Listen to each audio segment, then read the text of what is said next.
আপনার রোগীর কি সমস্যা ছিল? Brain tumour. আপনার রোগী কি হয়? আপনার বয়স কত? 12 রানিং।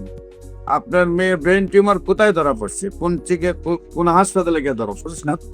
প্রথম চাঁদপুরে ধরা পড়ছে, তারপরে কি কোন কোন জায়গায় চিকিৎসা করছেন? বিউটি সায়েন্সে। তখন তো ডাক্তাররা কি বললেন? ওখানে আমরা করছিলাম রেডিমেড দ্বারা দিচ্ছে ওরা বিষ্কার শ্যামালিতে ওখানে করেছি শ্যামলীতে ব্রেন টিউমার অপারেশন করাইছে। অপারেশন করার পরে কি ধরা পড়লো? পরীক্ষা করছিলাম পরে বুঝলাম পরীক্ষার পরে ক্যান্সারের জীবাণু ধরা পড়লো নাকি?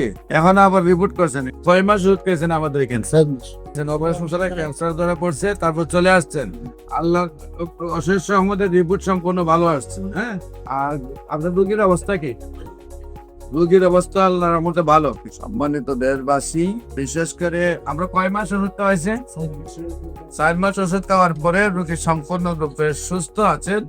ব্রেন টিউমার রোগী ক্যান্সার হয়েছিল। আপনারা জানেন যে ব্রেইনের যে ক্যান্সার রোগীগুলা, এগুলা মূলত টিউমার হইলে টিউমারটা সম্পূর্ণরূপে খাইতে নিয়ে আসতে পারে না। 5% 10% টিউমারটা থেকে যায় এবং ওই টিউমারটা আবার আস্তে আস্তে বড় হয়ে যায়। ওনার বাবুর টিউমারটা কাটার পরে ওনার ক্যান্সার ধরা পড়ছে। আল্লাহর অশেষ রহমতে উনি দ্রুত চলে আসছেন আমাদের কাছে। এখন সম্পূর্ণ রিপোর্টে ক্যান্সার মুক্ত আসছে। আল্লাহর রহমতে শারীরিক অবস্থায় ভালো আছে নাকি? শারীরিক অবস্থা ভালো আছে।